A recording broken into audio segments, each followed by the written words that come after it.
नमो भगवते वासुदेवाय। देवउठनी एकादशी पर भगवान विष्णु समेत सभी देवता अपनी योग निद्रा से जाग जाते हैं। इस दिन व्रत रखने का खास महत्व होता है। जानिए व्रत की कथा, नियम और विधि। हर साल यह पर्व कार्तिक मास के शुक्ल पक्ष की एकादशी को मनाया जाता है। देवउठनी एकादशी को देव प्रबोधिनी एकादशी भी कहा जाता है। हर साल यह पर्व कार्तिक मास के शुक्ल पक्ष की एकादशी को मनाया जाता है। इस तिथि पर भगवान विष्णु, माता लक्ष्मी और तुलसी की पूजा का विधान है। कई जगहों पर इस दिन तुलसी का विवाह शालिग्राम से कराने की परंपरा रही है। यह तिथि देवों के जागने की होती है, जिस कारण इसे देवोत्थान एकादशी भी कहा जाता है। इस दिन व्रत रखने का खास महत्व होता है। जानिए व्रत की विधि, नियम और कथा। देवउठनी एकादशी व्रत के नियम। इस दिन निर्जल या केवल जलीय पदार्थों का सेवन करते हुए उपवास रखा जाता है। इस व्रत में भगवान विष्णु या अपने इष्ट देव की उपासना की जाती है। इस दिन तामसिक आहार जैसे प्याज, लहसुन, मांस, मदिरा, बासी भोजन ना लें। देवउठनी एकादशी की पूजा विधि जानते हैं। इस दिन सुबह सुबह उठकर स्नान कर स्वच्छ वस्त्र धारण कर लें। इसके बाद भगवान विष्णु का ध्यान करते हुए व्रत करने का संकल्प लें। घर की सफाई के बाद आंगन में भगवान विष्णु के चरणों की आकृति बना लें। इसके बाद एक ओखली में गेरू से भगवान हरि यानी विष्णु का चित्र बना लें। अब उस ओखली के पास मिठाई, फल, सिंघाड़े और ईख यानी गन्ना रखकर उसे डलिया से ढक दें। इस दिन रात के समय अपने पूजा स्थल और घर के बाहर दीपक जलाने चाहिए और घर के सभी सदस्यों को भगवान विष्णु समेत सभी देवी देवताओं का पूजन करना चाहिए। फिर शंख और घंटी बजाकर भगवान विष्णु को यह कहते हुए उठाएं, उठो देवा, बैठा देवा, आंगुरिया चटकाओ देवा, नई सूत नई कपास, देव उठाए कार्तिक मास। देवउठनी एकादशी की पहली कथा सुनते हैं। एक बार भगवान विष्णु से लक्ष्मी जी ने आग्रह के भाव में कहा, हे भगवान, आप दिन रात जागते हैं, लेकिन एक बार सोते हैं तो फिर लाखों करोड़ों वर्षों के लिए सो जाते हैं तथा उस समय समस्त चराचर का नाश भी कर डालते हैं। इसलिए आप नियम से विश्राम किया कीजिए। आपके ऐसा करने से मुझे भी कुछ समय आराम का मिलेगा। लक्ष्मी जी की बात भगवान को उचित लगी। उन्होंने कहा कि तुम ठीक कहती हो, मेरे जागने से सभी देवों और खासकर तुम्हें कष्ट होता है।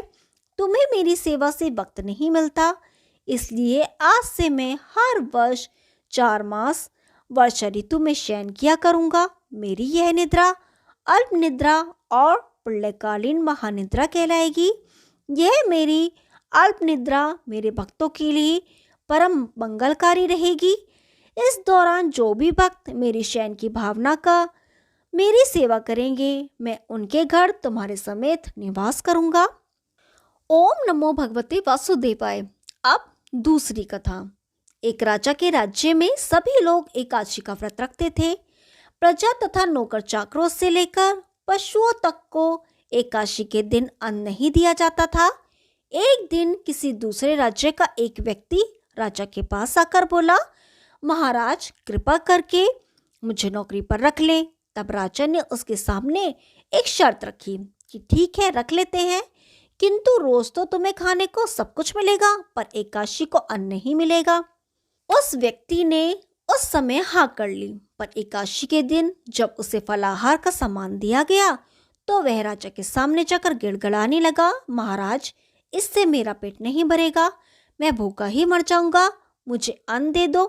राजा ने उसे शर्त की बात याद दिलाई, पर वह अन्न छोड़ने को राजी नहीं हुआ।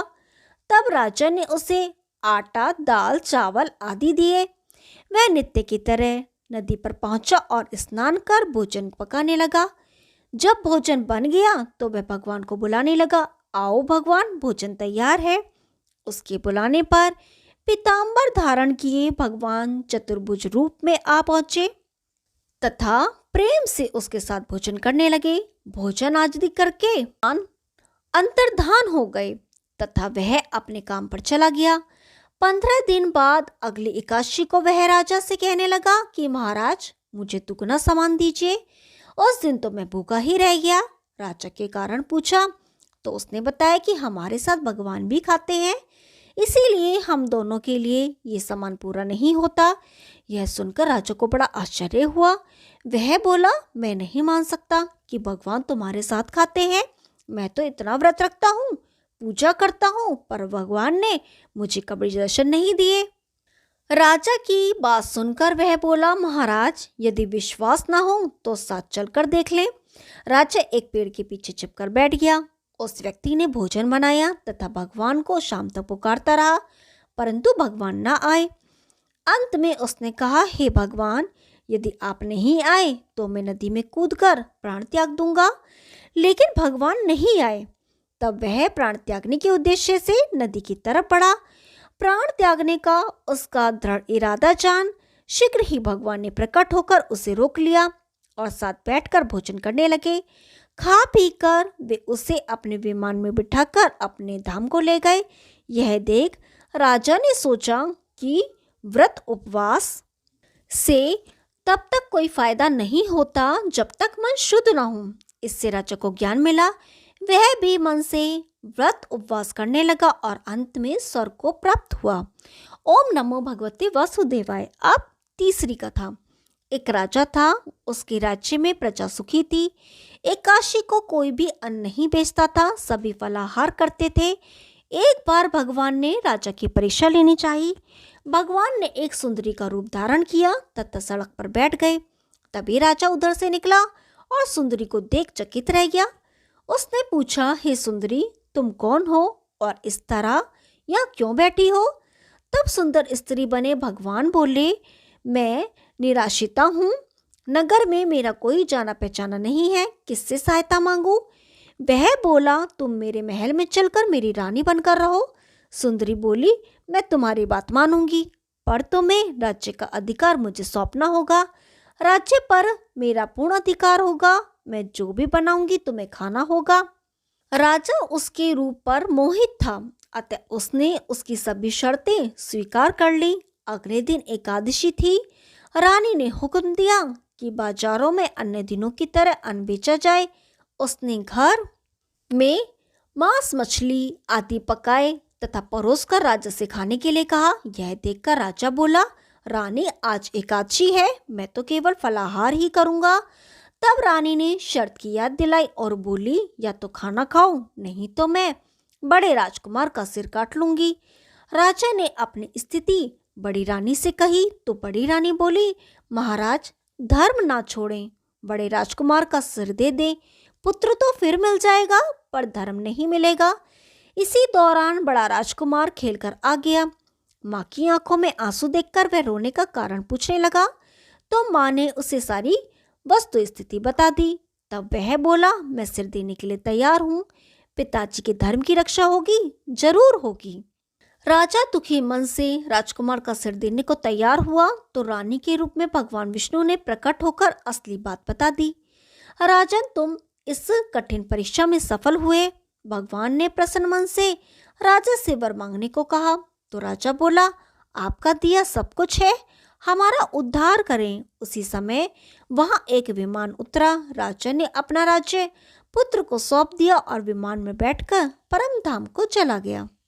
ओम नमो भगवते वासुदेवाय। यदि आपको ये कथाएं पसंद आई तो वीडियो को लाइक कीजिए, शेयर कीजिए और चैनल को सब्सक्राइब कीजिए। हम आपके लिए ऐसी रोचक पुरानी कथाएं लाते रहेंगे। तब तक के लिए नमस्कार।